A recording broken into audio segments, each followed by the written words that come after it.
ऐसे अटैक के बाद क्या वो रिट्रीट कर गए होंगे पूरी तरह, और would they be lurking for a follow up strike?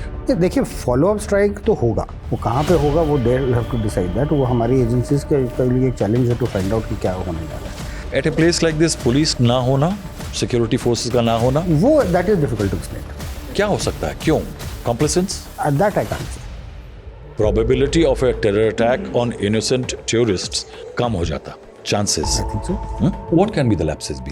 देखिए, हमें फंडामेंटली टेररिज्म के बारे में एक चीज़ समझनी चाहिए कि हमारे यहाँ पे प्रॉब्लम आ जाती है कि एक रैम्बोइजेशन होता है। जब टेररिज्म आता है और एक वेव आती है उस तरह की आइडियोलॉजी का, तो silence of the majority always promotes this kind of thing. जो इंसिडेंट जो मुझे सबसे खतरनाक, मतलब जो मुझे आज भी मतलब याद रहता है, करालकोट के इलाके में एक माँ बेटी रहते थे। मिलिटेंट्स ने जाके दोनों को रेप भी किया and then they shot them to the vagina.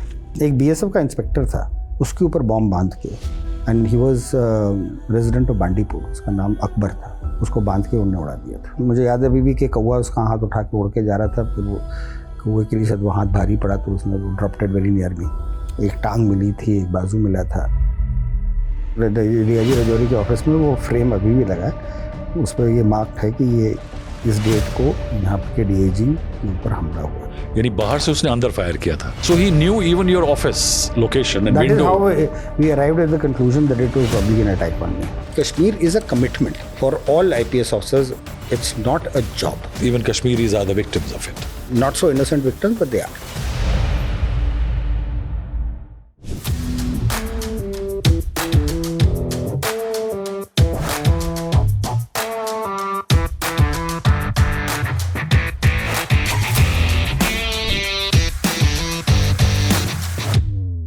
Hello and welcome to this edition of The Curious Mike. Think Jammu and Kashmir. Think momentous trouble stones or milestones of trouble. 8th December 1989, Rubia Saeed, daughter of then Union Home Minister Mufti Mohammad Saeed, kidnapped. Early 1990s, exodus of Kashmiri Hindus.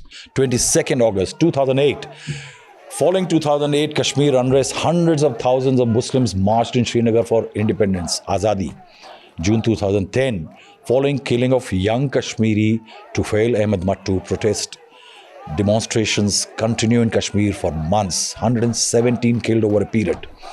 8 July 2016, terror poster boy Burhan Muzaffar Wani killed. Violent protests broke out in Kashmir Valley. Curfew continued. More than 90 people were killed over a period of time again.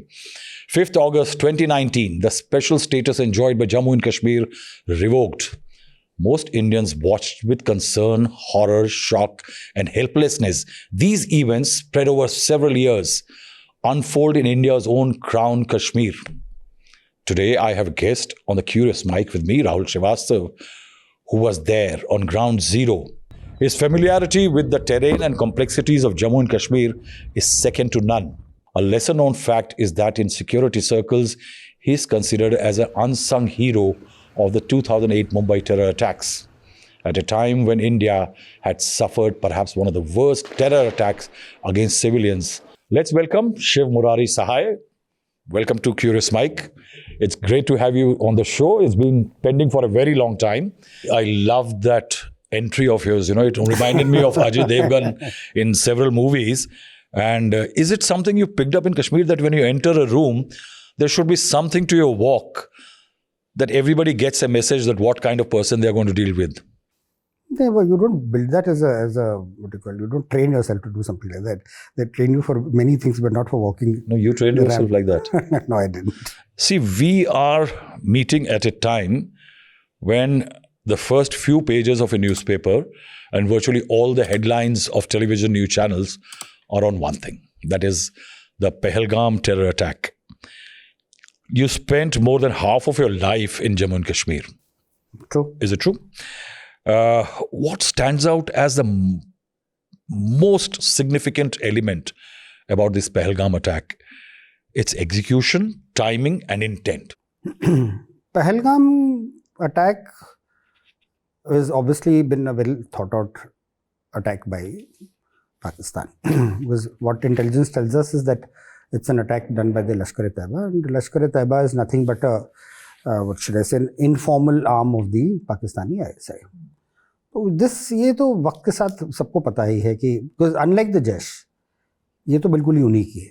यानी घर के बच्चे हैं type. घर के बच्चे क्या मतलब आपकी पैदावार है. It's like guerrilla group that you create. Because आपको ये पता होना चाहिए कि पाकिस्तान की सिक्योरिटी फिलॉसफी क्या है.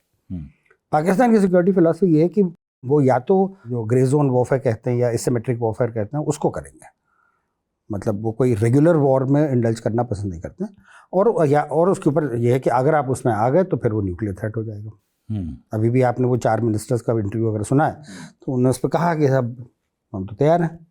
और वो धमकाया भी एक तरीके से कि न्यूक्लियर पावर्ड स्टेट्स. तो बेसिकली उनका यही है ना कि अब अगर आप फौज नॉन स्टेट एक्टर्स से पहले काम करवाओ फिर न्यूक्लियर स्टेट पे. और वो हमारे यहाँ नहीं है. मतलब आप देखिए हिंदुस्तान के खिलाफ किया, उन्होंने अफगानिस्तान के खिलाफ किया.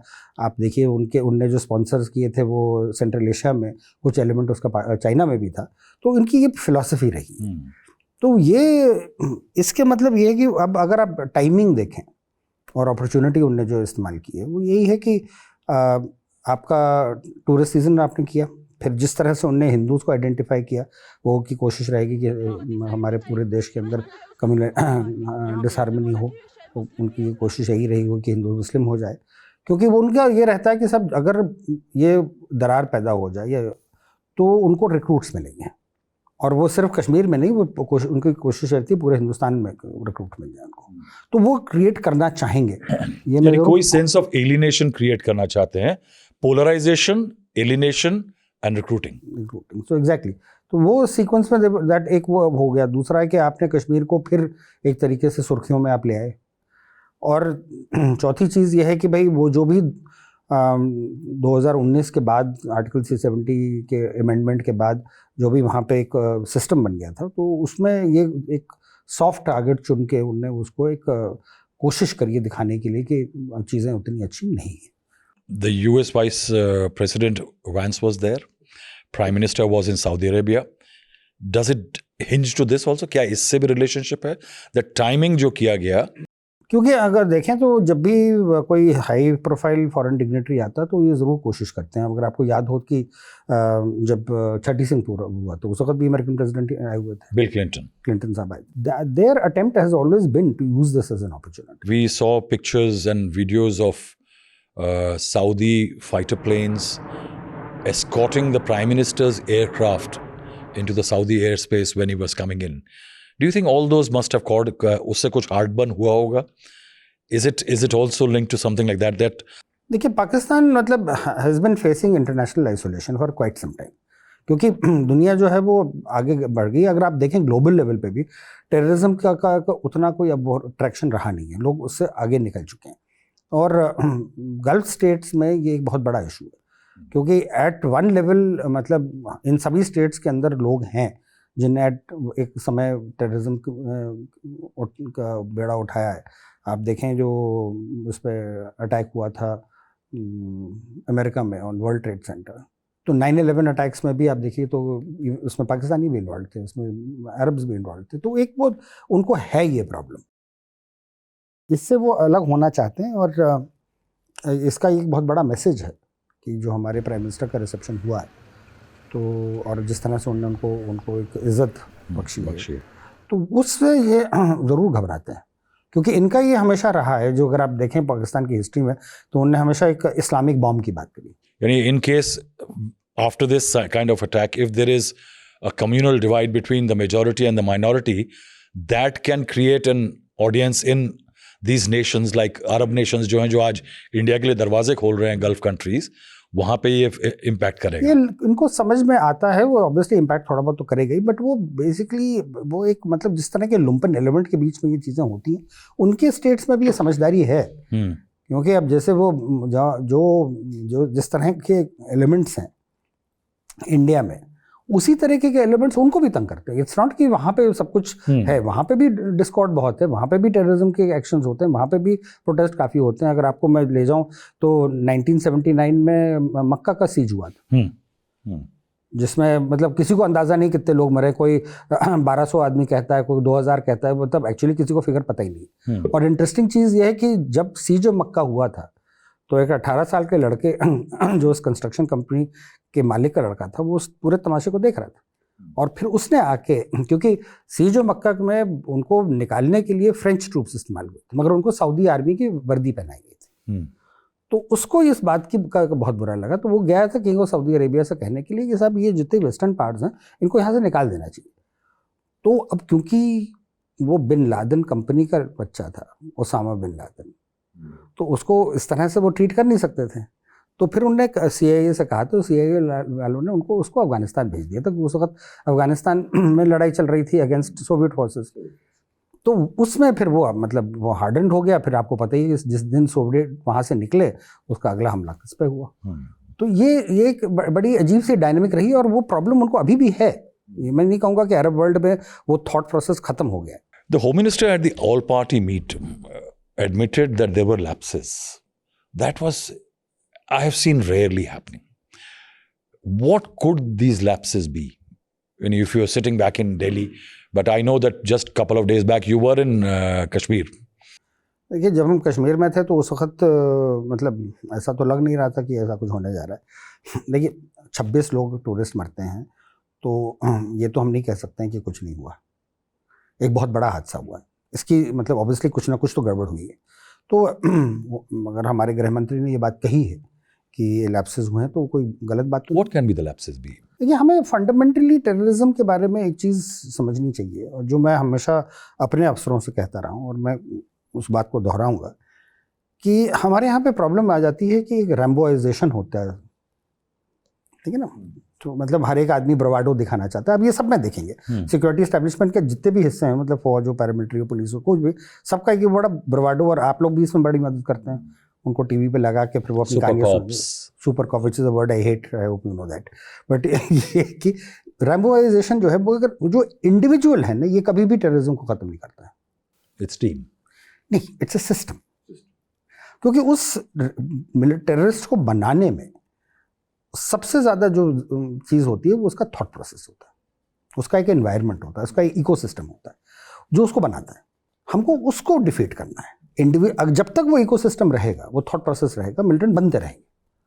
अगर वो आप ब्रेक डाउन करेंगे, मिलिटेंसी खुद ही खत्म होगी। फिर इंडिविजुअल मिलिटेंट्स मरें या जिए उससे फर्क नहीं पड़ता। तो यहाँ पे आप क्यों कह रहे हैं रैम्बोइजेशन विज़-विज़ पहलगाम?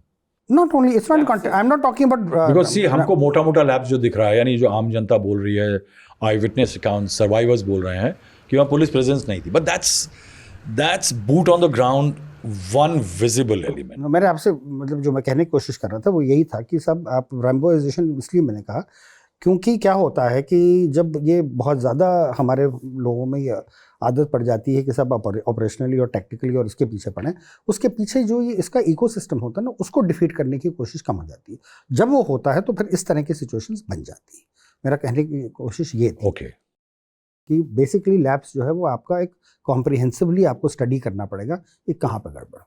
इन a instance like this, in a terror attack like this, how substantive and qualitative जो लोकल सपोर्ट है वो कैसा रहा होगा इसमें? यानी can it be carried out without qualitative and substantive support local? देखिए, पहले की अगर आप बात करेंगे 2-3 डिकेड्स पहले की, तो मैं ये कहूँगा कि इस लोकल सपोर्ट का बड़ा सब्सटैंटिव रोल था। मगर अब क्या हो गया है कि टेक्नोलॉजी की वजह से, और मैंने से टेक्नोलॉजी आपकी गाइडिंग सिस्टम्स हैं, दूसरा है कि आपके जो कम्युनिकेशन सिस्टम्स हैं उसमें बहुत ज़्यादा सोफिस्टिकेशन आ गया है। और हमको ये नहीं भूलना चाहिए पाकिस्तान भी एक बड़ा मॉडर्न स्टेट है, और जब वो उस तरह के स्टेट जो है वो नहीं, जहाँ पे उनकी मिलिट्री प्रोसेस है दे आर प्रीटी मॉडर्न, तो वो इसको इस्तेमाल करते हैं। उनके जो आए हुए इन्फिल्ट्रेटर्स हैं उनके पास जैसे उनको अब गाइड्स की ज़रूरत नहीं पड़ती है। क्यों? क्योंकि वो यूज़ GPS ट्रैकर्स। अब उनको कम्युनिकेशन के लिए कोई आपके मोबाइल फ़ोन इस्तेमाल नहीं करना पड़ते हैं, वो उनके सिस्टम्स अलग ही बन गए हैं। कौन से सिस्टम्स हैं ये? जैसे उनके सिस्टम्स हैं उसमें basically what they have done now is that they have been able to get data and wireless together, in the sense कि जो हमारा डेटा जो मोबाइल फ़ोन का से ट्रांसमिट होता था वो बेसिकली उसको उनने वायरलेस पे आप बोले आए। तो उसका जो कॉम्बिनेशन है जो अल्ट्रासेट जिसे कहते हैं, उसका वो एक मतलब एक थोड़ा सा डिफिकल्ट होता है इंटरसेप्ट करना, जिसमें एक फ़ायदा भी है, नुकसान भी है। वायरलेस रेंजेस इतना चलती हैं? उसके वो मोड्स बनाते हैं ना। Please explain this is very interesting. See, basically, wireless is essentially, if it's low band, then it is going to be what you call line of sight. Yeah. So when you have line of sight communication, then you have to make relays. अब वो relay कोई इतना बड़ा कोई वो tower वावर नहीं होता है, एक बहुत छोटी सी डिवाइस होती है जिसको आपको नज़र भी नहीं आएगी. तो वो रिलेज क्रिएट करते हैं. रिलेज क्रिएट करते हैं और उससे उनका ट्रांसमिशन रहता है. और जो उनकी बड़ी बात यह है कि every individual contacts and communicates with the centre in Pakistan. And that center will communicate with the other individual. Intermediate खत्म. तो 1-to-1 इनका कम्युनिकेशन जो है वो खत्म हो गया. यानी सीधे हैंडलर से बात होती है. हाँ, तो जैसे इंडिविजुअल मिलिटेंट या इंडिविजुअल ग्रुप जो है मिलिटेंट्स का, वो एक हैंडलर से बात करेगा, वो हैंडलर फिर दूसरे से बात करेगा. तो इस वजह से आपकी कम्युनिकेशन इंटरसेप्शन बड़ा मुश्किल हो जाता है. और उसकी वजह से ये भी है कि वो लोग भी ज़्यादा कम्युनिकेट नहीं कर पाते हैं, तो उनकी भी लिमिटेशंस हो जाती हैं. मगर ये है कि भाई उनकी सीक्रेसी बड़ी अच्छी मेंटेन होती है.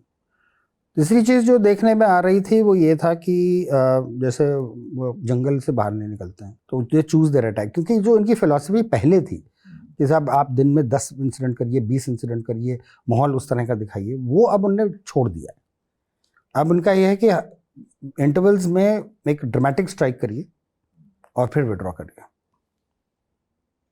तो उससे क्या होता है कि मतलब खलबली तो मच जाती है और फिर ये अपने आप को सिक्योर कर लेते हैं. How well are they trained now compared to 20 years ago? ये पहले तो it was more like a rebel thing, but now they are coming very well trained. Very well means what? Very well means कि that उनकी endurance जंगल वगैरह में ज़्यादा बेहतर है, और सेकेंडली इसकी दैट उनके मार्क्समैनशिप अच्छा है, उनके पास इक्विपमेंट्स हैं ऐसे कि वो मूवमेंट ऑफ सिविलियन फोर्सेस को अच्छी तरह डिटेक्ट कर सकते हैं, तो वो अपने आप को प्रोटेक्ट कर सकते हैं. तो मतलब बेसिकली उनका जो ये है कि वो स्ट्राइक करेंगे और निकल जाएंगे. अब वो उनका वो इंटेंशन जो एक वो टर्बुलेंस क्रिएट करने का था कि सब पूरे मल्टीपल अटैक्स हो रहे हैं और बड़ा वो कलबली मची, वो उनकी फिलॉसफी जो है थोड़ी चेंज हो गई. यानी टोटल केओस का सिचुएशन कल्टी में नहीं क्रिएट करते हैं वो, they create that one big point of scintilla, यानी जो दिखे आपको, विजिबल हो. जैसे यही है पहलगाम का attack. Okay, it's a classic example. Classic example कि आपने कर दिया, आप उसके बहुत सारे वो आपको अपॉर्चुनिटीज़ मिल गए. वाइस प्रेसिडेंट का विजिट है, हिंदू मुस्लिम कर रहे हैं, हमें भी मैसेजिंग हो रही है, पर उनको अपॉर्चुनिटी मिल गई है. Also the fact that there is a sense of एक अनरेस्ट है वक्फ जैसे इश्यूज पे among the Muslims, so they must be factoring in this also. ये भी सोचते होंगे. I don't think that really goes into that much of an understanding, but yes, I would say that other issues where vis-a-vis Kashmir is concerned, yeah. And after commit an act like this, ऐसा act करने के बाद वो जो उनका exit होता है वो फैसिलिटेट होता है ऐसे में. जैसे मैंने बताया आपको, उनको जरूरत ही नहीं ना. ऐसा क्यों? भाई उनके पास गाइडेंस सिस्टम्स हैं. पहलगाम जैसी जगह पे आए हैं तो वहां से वो जंगल की तरफ निकल गए होंगे. और फिर ये है कि वो इतने मोबाइल हैं, और मतलब कुछ रिसेंटली जो इनकाउंटर्स हुए उसमें तो ये भी लगा कि भाई उन्होंने पिछला अपना जो इनकाउंटर है बहुत बहुत दूर किया. वो जम्मू में जो काफी इंसिडेंट हुए उसमें हो रहा था ये. हाँ, तो उसमें वो करके निकलते हुए फिर वो पीर पंजाल क्रॉस करके वैली में हिट करते हैं, फिर वैली से निकल के. Do they have access to vehicles? I would not know that because I mean this is what I picked up. Would they have ऐसे अटैक के बाद क्या वो रिट्रीट कर गए होंगे पूरी तरह, और would they be lurking for a follow-up strike? देखिए, फॉलो अप स्ट्राइक तो होगा, वो कहाँ पे होगा वो they have to decide that. वो हमारी एजेंसीज के लिए एक चैलेंज है टू फाइंड आउट कि क्या होने जा रहा है. ऐसा क्यों सोचते हैं आप? क्यों सोचते हैं? Why do you think like that कि ऐसा नहीं होगा कि हमने बड़ा अटैक कर दिया, भाग जाएं पाकिस्तान वापस? नहीं, मेरे ख्याल से जो उनकी ट्रेनिंग है और जिस तरह का जो इन्फॉर्मेशन आती है उसमें लगता है कि वो बेसिकली अब यहीं पे करेंगे. एक ज़माने में ये पैटर्न होता था, मगर वो बॉर्डर डिस्ट्रिक्ट्स में ही आप कर सकते हैं, बॉर्डर एरियाज में, क्योंकि इतने इंटीरियर में आने के बाद 270-200 किलोमीटर और डीप इनसाइड, तो फिर वो तब पॉसिबल नहीं हो पाएगा. तो they have come to stay. तो you are saying that they could well be somewhere in vicinity or in close vicinity? Not necessarily. They can move to another territory also. Okay. जिसकी वजह से ही वो उनको मतलब it is difficult to hunt them down. Okay. क्योंकि अगर आप पहाड़ियों देखें वहाँ पे तो उनकी, अगर गर्मियों के दिन में आप वाया हिल ट्रैक्स चले जाए तो आप तो जम्मू डिवीजन में भी एंटर कर जाएंगे. एवर सिंस जम्मू कश्मीर जब यूनियन टेरिटरी बना 2019 में, काफ़ी इन्वेस्टमेंट हुआ है सर्वेलेंस में, इंटेलिजेंस में. Do you agree? मैं तो था नहीं, बट आई वुड इमेजिन कि that yes, I think there has been a lot of upgradation of the equipment and other things जो मैंने सुनने में आया है. क्योंकि मैंने मतलब ऑब्वियसली बात करते हैं तो वो पूछते हैं। क्या सिस्टमिक गैप आए हैं with union territory, the police functioning under the centre? ये एक सिस्टमिक गैप हो सकता है, क्योंकि सब यही कह रहे हैं बाहर, जो वहां पे आई विटनेस हैं और जो लोग हैं, कि लॉ एंड ऑर्डर तो सेंटर के हाथ में है, lieutenant governor controls it. I don't think that is a very material issue, the reason being कि दैट आपकी ऑपरेशनल कैपेबिलिटी, आपके इंटेलिजेंस सिस्टम्स जो हैं, उससे ऊपर कमांड किसका, उससे क्या फर्क पड़ता है? आपके सिस्टम्स थे, जम्मू कश्मीर पुलिस का, आर्मी का, यूनिफाइड हेडक्वार्टर्स में तीनों का बैठना, और मतलब और सिविलियन एडमिनिस्ट्रेशन के साथ बैठना, एक कोऑर्डिनेशन का जो सिस्टम था वो तो बरकरार है ना। मतलब तो ऑब्वियसली वो उस चीज़ों से at a place like this police ना होना, सिक्योरिटी फोर्सेस का ना होना, वो that is difficult to explain. क्या हो सकता है? क्यों? Complacence? That I can't say. It can be an individual lapse, it can be a systemic. Individual lapse means? जिसको लगाने थे उसने नहीं लगाया। कौन लगाता है? अब वो तो अलग अलग उनके यहाँ पे सिस्टम में कौन किसको ये रिस्पॉन्सिबिलिटी थी। एसपी भी हो सकता है, मतलब लोकल लेवल पे भी हो सकता है, वो तो उनके सिस्टम बताएगा कि उनने किसको जिम्मेदारी दे रखी थी। नहीं, if you are there as an SP, would you leave it unguarded? हम लोग जो हैं, जिस उस जमाने में हमारा एक पूरा बंदोबस्त प्लान बनता था, और वो बंदोबस्त प्लान होता था अलग अलग इवेंट्स के। ओके। तो आप जैसे टूरिस्ट सीजन है तो उसके लिए एक बंदोबस्त प्लान बनता था, अगर हमें लॉ एंड ऑर्डर फेस करना पड़ता था उसका एक बंदोबस्त प्लान बनता था, जो कागजों में रिड्यूस होता था, तो रिहर्सल्स भी उसके होते थे। तो अगर जैसे हमको अगर रैली करनी है, पब्लिक रैली है, तो उसका क्या डिप्लॉयमेंट होगा, वो कैसे किया जाएगा, ये सब चीज़ें रिकॉर्डेड होती थी, और एक वो उसका एक वो पूरा प्लान होता था। तो मतलब it was not left to imagination. यानी अगर आप कप्तान होते तो आप वहां पे सिक्योरिटी लगाते? हमेशा लगता रहा है, टूरिस्ट प्लेसेस पे तो लगता ही रहता है। ये बूट्स ऑन द ग्राउंड का जो फॉर्मूला है, डू यू थिंक कश्मीर में अभी भी वर्क करता है? Is it a big deterrent still? देखिए, ये बड़ा कहना बड़ा मुश्किल है कि प्रोपोर्शनैलिटी क्या रहनी चाहिए, है ना। आप उसको मैच नहीं कर सकते ना, कि एक टेररिस्ट होगा तो एक सिपाही होगा, क्योंकि जैसे नहीं, मगर पुलिस अगर हो तो एक डेटरेंट की तरह एक्ट करता है कश्मीर में, जैसे दिल्ली में करता है। यानी रात को आप बैरिकेड लगाइए तो थोड़ा सा एक सेंस ऑफ वो रहता है। तो वो तो वहाँ पे भी काम करता है कि आप बैरिकेड्स क्यों लगाते हैं। मतलब आज की तारीख में बैरिकेड में कितने लोग पकड़े गए, मगर आप फ्री मूवमेंट जो है उसको रोकते हैं। तो जब आप फ्री मूवमेंट रोकते हैं, तो आप मूवमेंट के लिए जो आपका एंटी नेशनल एलिमेंट होता है या एंटी सोशल एलिमेंट होता है, उसको आप ऑप्शंस कम कर देते हैं। मतलब ये कि भाई वो हाईवे पे फराटे से अपनी गाड़ी जो है 100 किलोमीटर पर नहीं चला सकता, उसको कहीं गली कूचे से निकलना है। तो उसके जब ऑप्शंस क्लोज होते हैं तो उस पर इंटेलिजेंस आने के चांसेस ज़्यादा होते हैं, और उसकी स्ट्राइक कैपेबिलिटी कम होती है। यानी इन ए स्केल ऑफ 1 to 10, अगर वहां पे पुलिस प्रेजेंस होता तो chances of a terror attack like this 1 to 10 में कितने होते? देखिए, अगर वो डिटर्मेंट तरीके से आ रहे थे अटैक करने के लिए तो करते ज़रूर। अब ये है कि पहले तो मेरे ख्याल से वो पुलिस को ही टारगेट करते, मगर उसमें ये है कि उनका ऑब्जेक्टिव मीट नहीं होता, क्योंकि पुलिस से रिटेलिएशन होता तो they would have been pin down with that. So if there is a proper police presence, yes, it is a big deterrent for any such action. यानी there would have been the probability of a terror attack on innocent tourists कम हो जाता, chances. I want to know, क्या आपको लगता है कि warning science जो थे वो इग्नोर हुए? About a month ago, 27th March, new freshly infiltrated terrorists killed 4 policemen in Kathua, in Jammu region. 2 of the terrorists were killed in the encounter, but 3 had slipped away. April 7th and 8th, Home Minister Amit Shah had reviewed the security situation in J&K. The site of the Pahalgam terror attack is at least 200 kilometers from the LOCs, 270 kilometers from Kathua. Striking so deep, do you think warning sign ignore हुए? इस तरह के killings हो रहे थे, ये जो attacks हो रहे थे? मुझे लगता नहीं है कि कठुआ के लिए आपको इंतज़ार करना था, क्योंकि पाकिस्तान का जो इंटेंट है वो तो कभी ख़त्म हुआ नहीं। तो वो तो आपको बेसिकली आपको तैयार रहना ही रहना है। तो कठुआ में अटैक हो गया, या रजौरी पुंछ में अटैक हो गया, या डोडा डिस्ट्रिक्ट में अटैक हो गया, उसके बाद भी उधमपुर में इनकाउंटर हुआ, उसके बाद बांडीपुर में भी इनकाउंटर हुआ, तो वो सिक्योरिटी फोर्सेस अपना काम कर ही रही है। एक पिलग्रिम्स से भरी हुई बस पे अटैक हुआ, वो बस अगर नहीं नीचे गिर गई होती रियासी में तो casualties could have been much higher.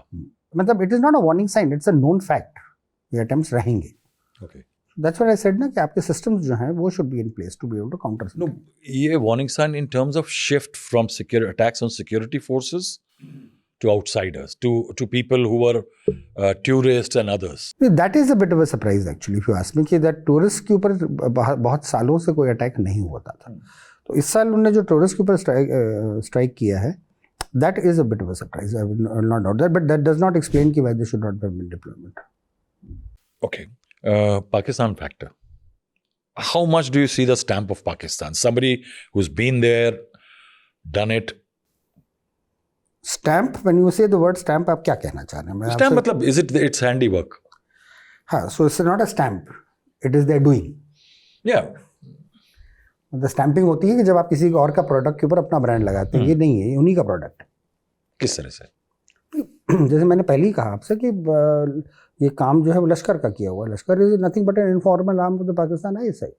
वही ट्रेन करते हैं, वही रिक्रूट करते हैं, वही फंड करते हैं, तो और क्या चाहिए आपको? स्टैंप क्या होता है इसमें? It is them. आप तो you were ADG intelligence at one time in, कभी सुनते थे इन लोगों की बातें आप? अब वो सब ना पूछें आप। नहीं, सुनते तो होंगे। नहीं, it's a common known fact that कि सुनाई जाती है बातचीत, तो क्या नहीं बहुत सारी चीज़ें नोन फैक्ट हैं, मगर वो बोली नहीं जाती। ओके। पाक आर्मी चीफ्स इंस्टिगेशन, असीम मुनीर ने जो बोला कश्मीर पाकिस्तान की जगलर वेन है, टू नेशन थ्योरी को जस्टिफाई किया। We are different from the Hindus in every possible aspect of life. That was the foundation of the two-nation theory that was laid there. Was it a signal? क्योंकि it's also interesting कि पाकिस्तान में काफ़ी Strident ideology के generals आए, मगर वो whisky पीते थे। मगर इस टाइम पे मुनीर साहब जो हैं, वो is known as a Islamist. देखिए, इस्लामिज्म इन पाकिस्तान आर्मी तो ज़िया उल हक के टाइम से शुरू हो ही गया था। विस्की पीते हैं या नहीं पीते हैं, मुझे that is not an indication of Islamism. वो तो बेसिकली फिलोसफी वो फैलाने की कोशिश करते हैं। वो दैट इज़ इमटेरियल कि उनका इंडिविजुअल क्या है। The man who created Pakistan was to drink whisky and also eat pork and barely knew any Urdu. So मतलब लीडर क्या करता है वो अलग चीज़ होती है, वो फिलोसफी क्या फैलाता है वो अलग चीज़ होती है। तो मगर जो आसिम मुनीर की प्रॉब्लम है वो it is not about Islamism, it is about self preservation. क्योंकि ये पहली दफ़े ऐसा हो रहा है कि पाकिस्तान आर्मी को पाकिस्तान सिविल सोसाइटी जो है चैलेंज कर रही है, और irrelevant and discredited. That true, because उनके यहाँ पे ये यकीन पैदा होता जा रहा है कि जब तक पाकिस्तान आर्मी उन पर हावी रहेगी तब तक उनका कोई डेवलपमेंट नहीं हो सकता। और वो जो करंट पॉलिटिकल डिस्पेंसेशन है, जो पार्टीज़ हैं, उनको ये पता है कि ये पार्टीज़ पाकिस्तान आर्मी को कंट्रोल नहीं कर सकती। उसमें सिर्फ एक डिफाइंट एक ही आदमी है जिसका नाम है इमरान खान। इमरान खान की पॉपुलैरिटी पाकिस्तान आर्मी में भी काफ़ी है। इस वक्त Pakistan army itself is facing an existential crisis. ये नहीं कि पाकिस्तान आर्मी डिसमेंटल हो जाएगी, मगर उसके जो कंट्रोल है पाकिस्तानी स्टेट के ऊपर वो काफ़ी हद तक खत्म हो जाएगा। रेलेवेंस वापस, तो रेलेवेंस वापस लाने के लिए आपको क्या चाहिए होता है? आप नेशन को हमेशा एक एनिमी के अगेंस्ट यूनाइट करेंगे, तो एनिमी कौन है? इंडिया को प्रोवोक कर दो। अब So any retaliation, this Indus Water Treaty being stopped, held in abeyance, 65 में नहीं हुआ, 71 में नहीं हुआ, कारगिल में नहीं हुआ, अभी करने का क्या आपको लगता है कि इफ देयर इज एनी, गर्मी का सीजन आ रहा है, पानी की किल्लत पाकिस्तान में बहुत यानी बेइंतहा है, और any drop in water availability Pakistan में पोस्ट, जैसे आज हेडलाइन एक आई है कि एक बूंद पानी नहीं जाने दिया जाएगा, और वाटर रिसोर्सेज मिनिस्ट्री में एक टीम बन गई है जो कि इस पे विचार कर रही है कि कैसे किया जाएगा। क्या आपको लगता है कि ये सब जो है, this is what was factored इन, कि अगर हम ऐसा करेंगे तो इंडिया ऐसा करेगा, उसका हमें ये फायदा होगा? ये तो पानी हम लोग रोकेंगे, उसका मतलब वो फैक्टर इन क्या है? पाकिस्तान को नुकसान हो नहीं होना। मगर अभी तक जो इस वक्त का जो सिग्नल है वो ये है कि अभी तक आपके जो स्ट्राइक्स रहे ना वो अगेंस्ट टेरर, मतलब आपका सर्जिकल स्ट्राइक भी टेरर कैंप्स के खिलाफ था, ऑपरेशन बालाकोट भी टेरर कैंप के खिलाफ था। अब की दफ़े फॉर अ टेररिस्ट एक्ट हमने जवाब दिया है विद अ स्टेट रिस्पॉन्स। मतलब पानी रोकने से आप एक पाकिस्तानी स्टेट को एक रिस्पॉन्स करते हो, व्हेन आई से state it means a comprehensive Pakistani state. So you are basically sending that signal. So in that way, it may sound very innocuous, कहने के लिए लगता है, मगर आपका मैसेजिंग बहुत अगर उनके समझ में आ रहा है तो काफ़ी स्ट्रांग। ये हाइब्रिड टेरर पॉलिसी जो है टीआरएफ को यूज करते हुए, देखिए पाकिस्तानियों ने इस्लाम का नाम जो है वो वक्तन फ़वक्तन अपने कन्वीनियंस के हिसाब से इस्तेमाल किया। अगर आप याद करें तो 90s में JK खड़ी हुई थी, तो it was a political movement so called. यानी स्टार्टेड विद रुबैया सईद। हाँ, मतलब उससे पहले ही हो गया था। तो उनने उसको एक पॉलिटिकल कम्प्लेक्शन देने की कोशिश करी कि ये तो आज़ादी की लड़ाई, पॉलिटिकल लड़ाई। उसके आड़ में उनने जो किया वो तो अलग बात है, उसमें एथनिक क्लेंजिंग हुई, पंडितों को वहाँ से भगाया गया, ये सब चीज़ें हुई, करा उन्हीं के वालों ने। मगर उसका एक वो एक मतलब एक ऊपर से एक ढकोसला रखा कि ये हम पॉलिटिकली कर रहे हैं। तो उसके बाद फिर वो पूरा टोटल उन्होंने इस्लामिक बनाना शुरू किया। हिज़्बुल मुजाहिदीन बीच में आती है, फिर और ऑर्गेनाइजेशंस आते हैं, उसमें बीच में इस्लामिक स्टेट का भी, अलकायदा के भी यूनिट्स आते हैं। आप देखिए वो ज़माने में 2008, 7, 8 के लगभग वो ISS के फ्लैग्स भी और उनके पोस्टर्स भी लगने शुरू होते हैं, क्योंकि इस्लामिक वर्ल्ड में उस वक्त दैट वाज द फ्लेवर। आप देखिए कोई ISS फैल रहा था, सीरिया को उपाय कर रहा था, वो अलकायदा की बड़ी मशहूरी हो रही थी, तो वो बड़े फेमस, वो तो दैट वाज द फ्लेवर, तो दे डवटेल्ड इट विद दैट।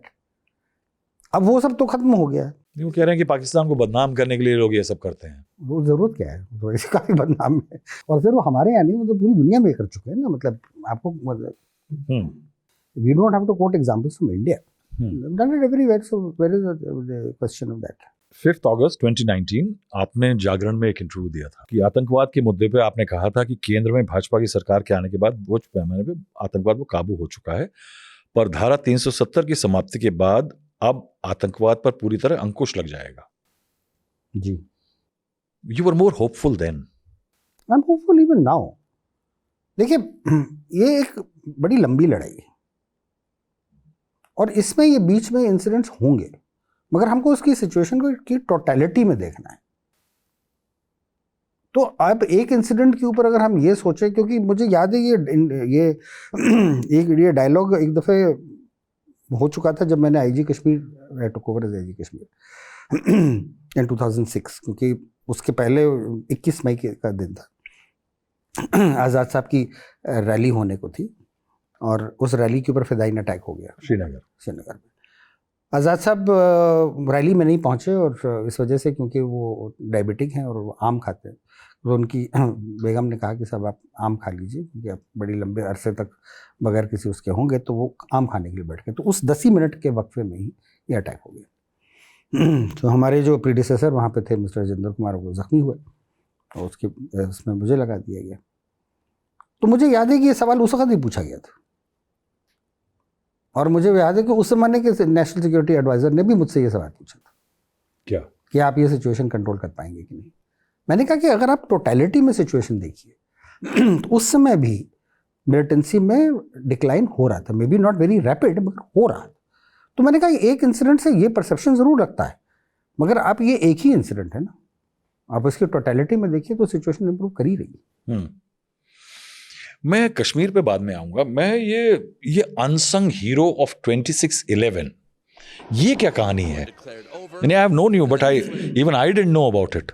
ये मुंबई टेरर अटैक से आपका क्या नाता? आप कश्मीर से मुंबई कहाँ पहुंच चले? मैं मुंबई नहीं पहुंचा। हाँ, यानी I am not saying figurative literally, but figuratively. मैं आपको बताता हूँ कि इसका क्या होता है कि बेसिकली आपको अगर इंटेलिजेंस पे कंट्रोल लाना है और मिलिटेंसी में इंटेलिजेंस पे कंट्रोल लाना है, तो आपको मिलिटेंट ऑर्गेनाइजेशंस पेनिट्रेट करने पड़ते हैं। ओके, तो हमने भी कश्मीर के अंदर पेनिट्रेट किया था लश्कर को, क्योंकि हमारे सामने जो सबसे बड़ी उस वक्त प्रॉब्लम आ रही थी वो ये कि श्रीनगर में और जो उसके पड़ोसी इलाके थे उसमें फिदाइन हमले बहुत होते थे।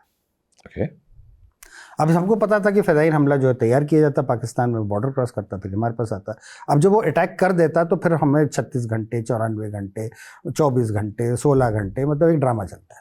और वो बड़ा उनने तरीका अपना रखा था कि साहब उनने एक होटल में के सामने ग्रेनेड फेंक देना है या किसी को गोली मार देनी और होटल में घुस जाना है। अब उनको 150 कमरों से आप निकालते रहिए और लंबा ड्रामा खींचता। तो हम लोगों ने ये सोचा कि भाई इसको बंद करने का तरीका क्या है, तो हमने कहा भाई वहीं से जो सोर्स है ना उसको ही काबू किया जाए।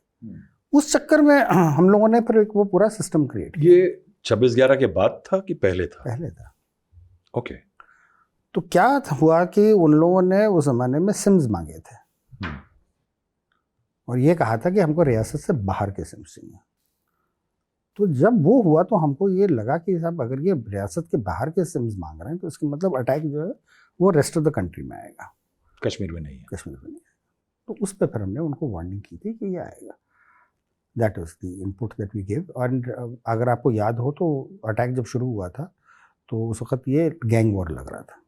देन वी रिमाइंडेड देम कि ये जो अटैक हम लोग एंटिसिपेट कर रहे हैं ये वही अटैक है। But you mean to say that then you told them means while the attack was on, When it started. तो alarm bells were ringing in Kashmir also, in Srinagar also. नहीं तो वो हमारा जो नेटवर्क था उसने बता दिया ना कि साहब वो जो आप अटैक एंटिसिपेट कर रहे थे यही वाला अटैक है। तो फिर हमने बताया था उनको कि साहब यही अटैक। तो आपने उस टाइम पे सेंटर को इन्फॉर्म किया कि ये, या बॉम्बे को इन्फॉर्म किया, इन्फॉर्म द सेंटर कि ये वही टेरर अटैक है जिसको एंटिसिपेट किया जा रहा था, जो हमारे सिस्टमिक इन्फिल्ट्रेटर्स ने हमको बताया था इसके बारे में। How did it help? It help mostly एक कि फिर आपको ये पता चल गया ना कि टेररिस्ट कर क्या रहे हैं, और जो दूसरी बात है कि आपके पास एविडेंस जो है वो इनकंक्लूसिव एविडेंस, और sorry conclusive evidence, sorry use the wrong word, conclusive evidence मिल गया, वॉइस रिकॉर्डिंग्स मिल गई, वॉइस रिकॉर्डिंग मैच यानी करी जो कि लश्कर का जो टॉप लीडरशिप था वो खुद ही इसको मॉनिटर और डायरेक्ट कर रहा था। यानी ये जो मोबाइल सिम थे वही थे, वही थे, और इसीलिए उनका लिसनिंग आसान हो गया, and that is why we could generate that evidence. That is also because of that kind of clarity that we got on the operation कि some of the world's intelligence agencies thought कि ये हिंदुस्तान का खुद ही कराया हुआ। कहता है कि ये कभी हो ही नहीं सकता कि ड्यूरिंग ऑपरेशन जो है वो आप पूरे कॉन्वर्सेशन को सुन रहे हैं। Must have been rare. I think that's the only time it's happened. Mumbai was the only time when, जब आप लाइव कॉन्वर्सेशन सुन रहे थे। Yes, that's what we came to know later. In fact कि उनको ये बताया जाना कि इस जगह पे ये है और इस जगह पे ये है, ये भी चल रहा था। तो so that is the unsung. What were you then in Kashmir?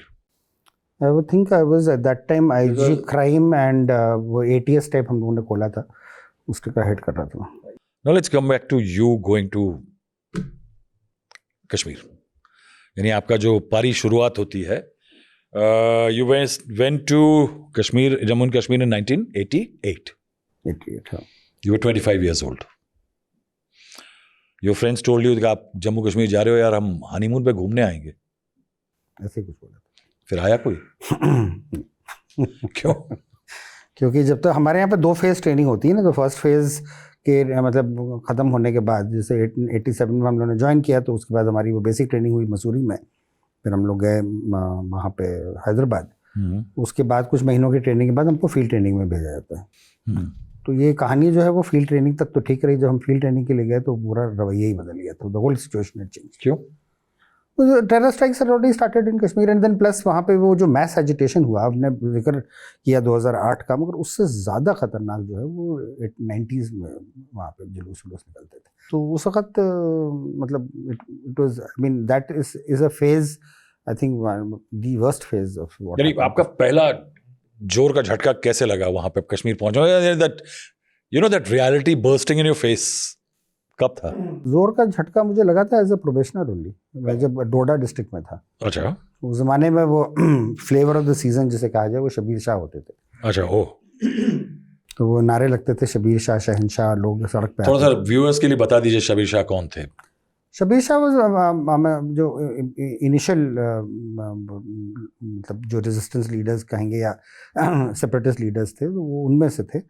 तो उनकी मतलब वो काफ़ी दिन जेल में रहे, तो इस वजह से उनके एक बहुत बड़ा एक वो ऑरा बन गई थी, ऑरा बन गया था।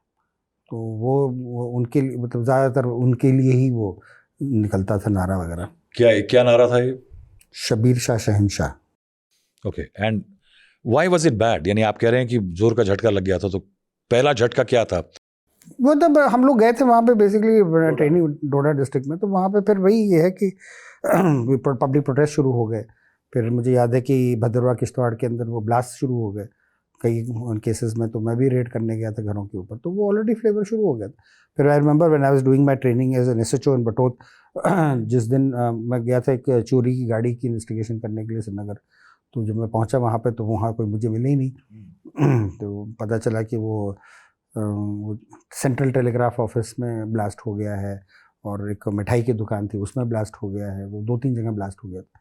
बल्कि जिस एसएचओ से मैं मदद मांगने गया, later on he served with me as an SSP also, तो मुझे कहा कि सर आप चलिए, आप क्या होने जा रहा है उसका आप पहले नज़ारा खुद ही देख लीजिए। सो आई विजिटेड दो sites and saw the damage it had caused when the explosions. उसके बाद the Kashmiri Pandit exodus 1990s, जी कहाँ थे आप? 90s में 1990 में I think it was in उड़ी, मोस्टली इन उड़ी, a little bit in Kathua and then in Uड़ी. Religion. I would say that to a large extent Pandits were seen also as collaborators with the Indian state. It was that bad. It was that bad. उनको उस तरह से नज़रिए से देखा जाता था। तो आप देखिए उनने जिस तरह से टारगेट किया, ऑफिसर्स हैं, जजेस हैं जिनने वो मकबूल भट्ट का जजमेंट पास किया था। So, you know, active Kashmiri, whether they were in the police, whether in the intelligence, whether they were in civil society, they were targeted. What is the worst did you see in that period? आपने सबसे बुरा क्या देखा उस period में? देखे तो हमने बहुत कुछ, मतलब फांसी दिए हुए भी लोग, फांसी दिए हुए मीन्स घर में जाके उनको लटका के छोड़ दिया। I remember that, I'm forgetting the name, but that person's brother was was a high government functionary in the center. उसका ये कहाँ पे था? This happened in Srinagar town. I'm forgetting. I think it was in Barbar-Shah or whether it was in Karalkot. I think it was in Barbar-Shah. But जो incident जो मुझे सबसे खतरनाक, मतलब जो मुझे आज भी मतलब याद रहता है, वो ये है कि करालकोट के इलाके में एक माँ बेटी रहते थे। वहाँ पे जाके उन लोगों ने मिलिटेंट्स ने जाके दोनों को रेप भी किया, and then they shot them through the vagina. And how young were you then? 25. 25, 26. And was it a big reality check for an IPS officer coming from Uttar Pradesh? Reality check क्या मतलब? You know, because hate is a perception. कि मैं कोई आदमी किसको कितना hate कर सकता है वो मेरे पे डिपेंड करता है, क्योंकि मैंने कितना देखा होगा, मैंने पड़ोसी को हेट करते देखा होगा। जो मुझको वहाँ पे जो रियलिटी चेक आया था, मतलब फैक्ट की दैट वो बर्बरियत किस तक कहाँ तक गिर सकती है, वो तो देखा ही हमने। और मतलब to be honest with you, I was very shocked. What was even worse was that the daughter had died when I reached there and the mother was still alive, and she asked, You were there? I was the first to reach the spot. सुबह की incident था, खबर आई थी। उस ज़माने में communications तो अच्छे होते नहीं थे, तो किसी को कहीं से बाय वर्ड ऑफ माउथ पता चला होगा। तो ऐसा इंसिडेंट हुआ है? हाँ, तो पुलिस पहुंची वहाँ पे, तो उन्होंने मतलब हमें बताया, तो आई रीच देयर, बल्कि मैं ही इवैक्यूएट करके ले भी गया। The mother was alive. Did she say something? She asked me, बेटी का क्या हाल है, And क्या बोलते हो? I didn't say she had died, ऐसे हम लोग अस्पताल ले जा रहे हैं, ठीक ही हो जाएगा। And the mother also died in the hospital. in the hospital. But what I found was there were two things. I think that moment was also very defining in one way, कि जो criminality जो सामने आई उस incident से, उसमें फ़र्क देखा मैंने। जैसे वहाँ के जो लोकल पुलिस वाले थे, उनकी नज़रों को देखा, मतलब उनको भी ये मतलब बड़ा शॉकिंग सा लग रहा था। I think that there was a sense of shame at that time also what had happened. And then it struck me कि दैट ये अगर ये क्रिमिनलाइजेशन अगर शुरू हो रहा है, तो इस मूवमेंट के भी ज़्यादा दिन चलने के दिन नहीं, मतलब वो जो अपसर्ज था वो तो ख़त्म हो जाएगा। फिर वो दिस वाज व्हाट 91 की बात। 1991. उसके बाद मतलब 1-2 साल के अंदर आप देखिए तो वो जो मोमेंटम था वो खत्म हो गया। फिर भी वो मतलब ये भी है कि फाइटिंग मोटिव अचीव कर लिया था लोगों ने, those who were the forces. If they, यानी अगर झगड़ा टेरिटरी और कंट्रोल का था, इवैक्यूएशन का था, it was virtual ethnic cleansing eight that time. It was. मुझे याद है कि अभी भी कि मैं गवर्नमेंट वुमेंस कॉलेज के सामने अपनी जिप्सी में बैठा हुआ था, और मेरे ख्याल से एग्ज़ाम चल रहे थे, ऐसे कुछ हो रहा था जिसकी वजह से we had to wait outside for helping the authorities in the college, क्योंकि उसमें भी बड़ा होता था। तो खैर मुझे याद है कि एक बहुत ज़बरदस्त कड़ाके की आवाज़ सुनाई दी, तो मैंने अपने ड्राइवर से कहा, मैंने कहा लगता है कि अपने ही इलाके में हुआ है। तो हम लोग गए, and very close to where this incident had taken place, वहाँ पे सड़क पे जब मैं गया तो मुझे याद है कि मेरे जूता जो है वो चिप चिप कर रहा था। तो मैंने जब पैर उठा के देखा तो वो बेसिकली फ्लैश और ब्लड, मांस और खून से चिपचिपा हो रहा था। और मैंने सामने देखा तो मुझको एक मांस का लोथड़ा दिखाई दिया जो उस वक्त भी धड़क रहा था। तो मुझे अंदाज़ा लग गया कि हुआ क्या है। क्या हुआ था? एक बीएसएफ का इंस्पेक्टर था, उसके ऊपर बॉम्ब बांध के, and he was resident of Bandipur, उसका नाम अकबर था, उसको बांध के उन्होंने उड़ा दिया था। तो फिर वो गए, उसको उठाया, मुझे याद है अभी भी कि कौवा उसका हाथ उठा के उड़ के जा रहा था। फिर वो कौवे के लिए शायद वो हाथ भारी पड़ा तो उसने वो dropped it very near me. एक टांग मिली थी, एक बाजू मिला था, सर मिला था, ऊपर का धड़ मिला था। फिर हम लोगों ने वहाँ पे कुछ मिल तो रहा नहीं था, फिर बोरी मंगाई, उसमें बॉडी के पार्ट्स रखे। फिर उसके फादर भी आए वहाँ पे, वही बोरी हमने उसके हवाले की। What does it do to a police officer who sees all this and goes back home in the night? Can he sit down and eat his dinner? Incidents like this will obviously have a very shattering impact on you. आप सोचते रह जाते हैं, खासतौर से जब वो मैंने उसका वो स्वेटर हटाया और उसका चेहरा देखा वहाँ पे। It stayed with you. If I can recount it after so many years, obviously, and that graphically means that scene has never gone out of my mind. No, but what about the Kashmir population when Kashmiri exodus was happening? Pandit's exodus. नहीं, exodus अलग चीज़ है। मैं नहीं, उस time पे where was the Kashmiri आम आदमी, मुस्लिम जो था? मुस्लिम की जो मुझे मतलब as a officer on ground जो मैं अपने फोर्स वगैरह से सुनता था, they were not happy with what had happened. But I think जो जब टेररिज्म आता है और एक वेव आती है उस तरह की आइडियोलॉजी का, तो जो मतलब ये it the silence of the majority always promotes this kind of thing. So I mean The majority was silent. It did not protest what was happening. I would say one thing is they were not happy about it. Yes, there were elements that supported it, no doubt. नहीं तो इतना बड़ा upsurge होता नहीं। But जो सेनर element था, it didn't support it. But yeah, there's no doubt कि there was a very large element that did support it.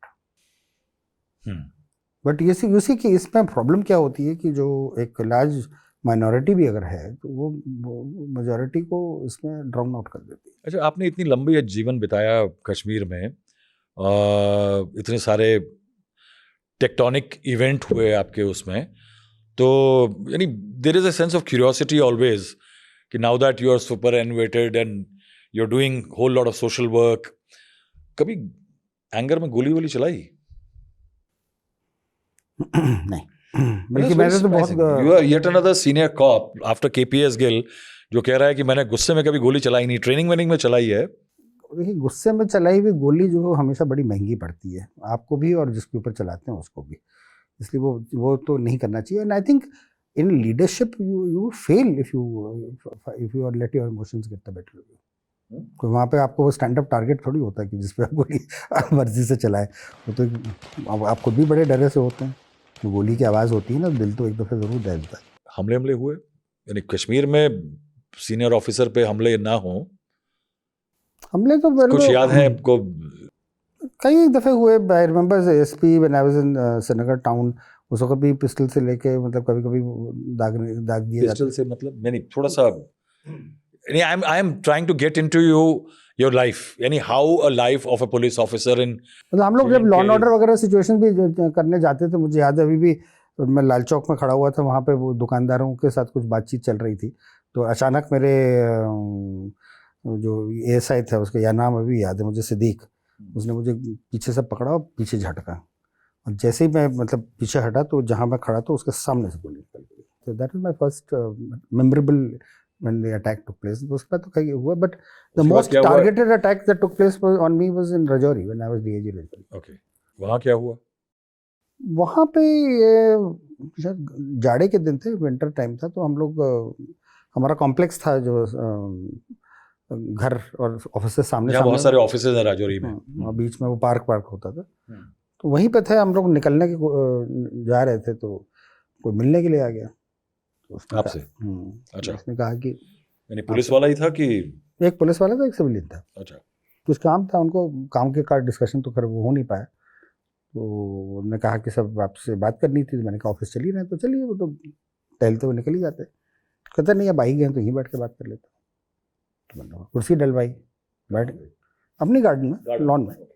जैसे लोगों की आदत होती है खुशनुदी में कहने के लिए, कि उन्होंने कहा कि सब जब से आप आए हैं तब से ये यहाँ के हालात बहुत अच्छे हो गए हैं। अमन हो गया आपके आने से। मेरे ख्याल से हिंदुस्तान भर में हर पुलिस वाले को ये सुनने को मिलता है। अफसर को सुनाई भी जाता है। तो मुझे भी उन्होंने सुनाया, तो मैंने उससे कहा, मैंने कहा कि जब आपने लास्ट टाइम ये बात कही थी ना, तो पूंछ में फिदाइन हो गए थे। और ये कहते हुए ही मेरे ही गेट के ऊपर धर आपके गेट पे फायरिंग हुआ? ओके।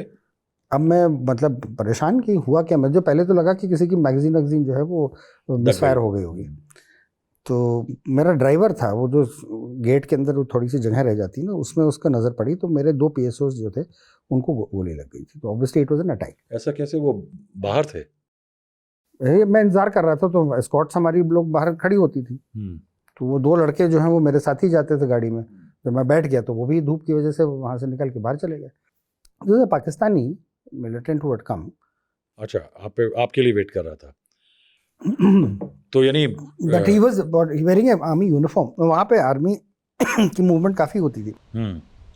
वो उसने जूते जो है वो पहने हुए थे, वो मतलब स्पोर्ट्स शूज।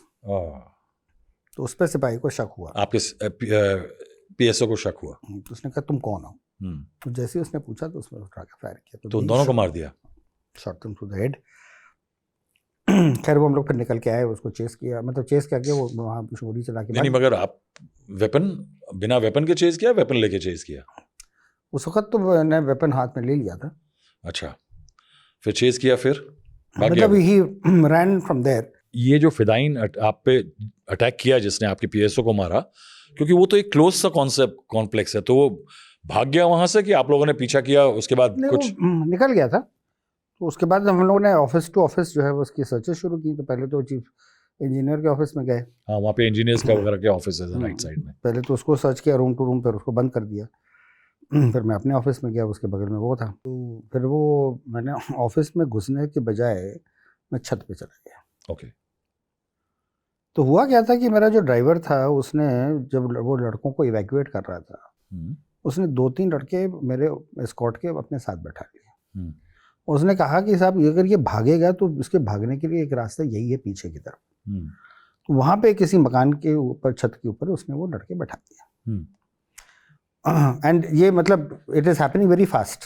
वो गाड़ी निकलती है, वो डालता है, वो जाकर वो दौड़ के जाते हैं, तब तक हम लोग उसमें पहुँचते हैं। तो फिर वो जो लड़का उसने वहाँ पे बिल्डिंग बैठा रखा, तो उसने देखा नीचे कि वो वहाँ पे खड़ा, वो विच इज़ माई विंडो, जहाँ पे मैं बैठता था, मेरे ऑफिस की खिड़की थी। तो वो ही देन शोड मी कि मैं ग्रेनेड फेंकने जा रहा हूँ। फिर पीछे हटा मैं, तो उन्होंने ग्रेनेड फेंका। फिर वो भागा सामने की तरफ। तो then of course my other PSO got him. मैं फिर अपने कमरे में जब गया तो मुझे वो वहाँ पे स्मेल आई बारूद की। तो मुझको लगा कि भाई मतलब फायरिंग तो सब बाहर हुई, कमरे के अंदर क्यों हुई? तो फिर मैंने जो खिड़की देखी, मेरी कुर्सी जिस तरफ होती थी उसमें वो जाली सी कटी सी लगी। तो जाके जब मैंने देखा तो मुझे लगा कि हाँ, इसके मतलब somebody is fired through it. तो सामने जब मैंने देखा तो लकड़ी की जो पैनलिंग थी उस पर वो निशान बने हुए थे। तो आज भी वहाँ पे वो फ्रेम्ड है। अच्छा, राजौरी ऑफिस में, रियाजी राजौरी के ऑफिस में वो फ्रेम अभी भी लगा है। तो उस पर ये मार्क्ड है कि ये इस डेट को यहाँ के DIG के ऊपर हमला हुआ। यानी बाहर से उसने अंदर फायर किया था। क्योंकि So he knew even your office location and that window. is how we arrived at the conclusion that it was probably an attack on me. Specifically on the, कोई खास कारण आपसे नाराजगी? नाराजगी का कारण ये था कि उस जमाने में लश्कर का ब्रेक थ्रू नहीं हो पा रहा था। ब्रेक थ्रू नहीं हो पा रहा था मतलब? कि हम लोग मतलब HM पे इंटेलिजेंस मिल जाती है, HM के लोग भी पकड़े जाते थे, लश्कर के नहीं पकड़े जाते। हिजबुल के पकड़े जाते थे। हाँ, तो मैंने उस ज़माने में एक बड़ा प्रोमिनेंट कमांडर था लश्कर का, उसको किसी तरीके से हमने सरेंडर करा लिया था। कौन था ये? अब वो नाम अपना पूछो। It's okay. हाँ। तो वो कराने के बाद फिर हमको ये हो गया था कि उनकी टैक्टिक्स और इसका पता चल गया था। तो मुझे अभी भी याद है कि जो जिस इलाके में वो रहते थे वहाँ पे झाड़ियाँ वाड़ियाँ होती थी, तो फोर्सेस की मूवमेंट बहुत जल्दी डिटेक्ट हो जाती थी। तो अभी मुझे याद है, उससे पूछा था कि यार ये तो बड़ी प्रॉब्लम हो रही है, हमें पता है वहाँ पे है, तुम भी कंफर्म कर रहे हो, तुम बता रहे हो कि वहाँ पे है, तो हम जब जाते हैं तो ये क्यों हो जाता है? तो उसने एक बात कही थी, कहते कि डड्डू चाल चलो, लाइक अ फ्रॉग। यानी ऊपर खड़े होके मत चलो, विजिबिलिटी में मत आओ। तो वॉक डड्डू चाल वो फोर्सेस में सिखाया भी जाता है जब आप you sit on your haunches and you actually move on. तो फिर आप डड्डू चाल चल के गए? हाँ, फिर हमने अपने जो आदमी भेजे तो उनको डड्डू चाल में भेजा, then we got success. And your उस मॉड्यूल को आप बस्ट कर पाए? हाँ, वो मॉड्यूल क्या, वो तो तो आप कह रहे हैं बहुत कि सारे लश्कर पहले उस टाइम पे दैट जो फिदाइन जिस पे आप पे हमला किया वो लश्कर का। उसके बाद फेज आता है अमरनाथ लैंड एजिटेशन जो हुआ था, गुलाम नबी आज़ाद जी थे। How bad was that? क्या वो भी एक अलग डायमेंशन खुला? हाँ, तो बेसिकली क्या हुआ था कि वहाँ उस ज़माने में जो अमरनाथ श्राइन बोर्ड था वो कोशिश कर रहा था कि जो फैसिलिटीज़ हैं यात्रियों के लिए वो अपग्रेड की जाए। उस कॉन्टेक्स्ट में वो proposal was sent for the shrine board to get some structures made and some facilities to be created. Elements in the government at that time tried to make this into an issue. उन्होंने वो papers वगैरह leak किए और उसको जमात इस्लामी वगैरह ने और हुर्रियत ने मिलके उसको काफ़ी एक्सप्लॉइट करने की कोशिश की। वहाँ तक वो तो ठीक मैनेज हुआ। मुझे याद है कि वो जब उन्होंने एक फ्राइडे के दिन वैली वाइड प्रोटेस्ट जो है वो अनाउंस किए थे, उस दिन हमको समझ में आ गया था कि ये बहुत एक अनकंट्रोलेबल प्रोटेस्ट बनेगा। तो मैंने क्या किया कि मैंने अब फोर्सेस को कहा कि आप कोई टारगेट प्रोवाइड नहीं करेंगे। जैसी नमाज ख़त्म होगी आप लोग सब अपने कैंप्स वगैरह में चले जाएंगे। मुझे कोई पेट्रोलिंग नहीं चाहिए, कोई एडम गाड़ी नहीं चाहिए, क्योंकि जब ये क्राउड्स निकल के आएंगे तो उनके पास कोई टारगेट नहीं होना चाहिए जिसको ये हिट करें। क्योंकि मुझे ये खतरा था कि मतलब कि आइसोलेटेड सिपाही, आइसोलेटेड ग्रुप अगर फंस गया तो वो गोली चलाएंगे, सिविलियन मरेंगे तो एक और कांड शुरू होगा। और मूड एंड टेम्पर हम समझ में आ गया था कि यहाँ पे क्या हो रहा है। क्राउड्स आए, वो कोई इधर गए, वो उधर गए, फिर उधर करते करते वो जब शाम की दोपहर से शाम हुई, शाम से वो अंधेरा होना शुरू हो गया, घर चले गए। उसके अलावा उसके साथ साथ मैंने क्या किया था कि उस ज़माने में आपके जो चैनल्स होते थे ना, एंटरटेनमेंट चैनल्स, अब तो ख़त्म ही हो गए, वो केबल, वो न्यूज़ भी चलाते थे। तो मैंने उस ज़माने में उस चैनल को इस्तेमाल करके वो हर एक चैनल पे एक बात कही थी। हमने कहा था कि एहतजाज करना, मतलब ज़बान तो उर्दू ही इस्तेमाल होती है वहाँ पे, एहतजाज करना आपका जमहूरी हक है, मगर उसको अमन से करिए। Protest but peacefully. तो उसकी वो बात बड़ी अच्छी रजिस्टर हुई। मुझे याद है कि दूसरे दिन हम लोग जब मीटिंग के लिए गए थे तो आज़ाद साहब ने मुझसे ये बात कही थी, कहा कि ये जो आपने कहा इसका बड़ा अच्छा असर पड़ा। तो वहाँ तक तो वो सिचुएशन ठीक रही। फिर दिन जम्मू इरप्टेड और इनके जो फ्रूट ट्रक्स थे वो ब्लॉक हुए। अब क्या होता है कि एजिटेशन जो तब तक था, एजिटेशन मैं नहीं कहूँगा, इवन द सेपरेटिस्ट मूवमेंट, वो it was confined to a few towns, Srinagar old town Baramulla, old town Anantnag, Sopore, मतलब उसके कुछ गढ़ थे। मगर हुआ क्या कि विथ दिस एपिसोड ये फार्मर्स को इफेक्ट करने लगा। It went rural. And when it goes rural, it becomes very difficult to control. क्योंकि distances है, फिर उसमें unfamiliarity, नहीं, उसमें फिर औरतें बच्चे इन्वॉल्व हो गए। When that happened, then it became difficult to control. फिर ये हुआ कि उसमें एक वो मुजफ्फराबाद चलो कॉल दी उन्होंने कहा कि सब अगर हमारे फ्रूट के ट्रक्स जो हैं वो जम्मू के रास्ते नहीं जा सकते तो हम इसके रास्ते जाएंगे, पाकिस्तान के रास्ते। तो उस वक्त उनने वो बड़ा प्रोवोकेटिव सिचुएशन बन गया। ट्रक खड़े हुए थे, फिर वो ले गए जलूस। फिर वो एक अजीज़ करके एक हुर्रियत लीडर था। अब यहाँ पे आप देखिए पाकिस्तान का मिस्चिफ क्या होता है। जुलूस जब पहुँचता है एक चाला चेक पोस्ट करके जहाँ आर्मी था, और उस पोस्ट के आगे देयर वाज नो क्वेश्चन कि that this protest could be allowed to go. तो वहाँ पे डिप्लॉयमेंट हो गई थी, बैरिकेड मतलब बना दिए गए थे कि सब इसके आगे ना जाया जाए। तो वहाँ पे वो बस रुकती है और वहाँ पे एक वो लड़का है वो कम्युनिकेट करता है पाकिस्तान से कि यहाँ पे आ गई ये सिचुएशन है, इस वहाँ कौन कौन है। तो शबीर शाह है और अजीज़ है। कहता है अजीज़ को ठोक, अजीज़ को ठोक दो। Okay, and he shoots Aziz through the side. Aziz को गोली लगती है and it is pinned on to the firing by the Indian army. फिर वो उसको मोमेंटम देना शुरू। This is how you fabricate a situation. बाद में लड़का पकड़ा भी गया।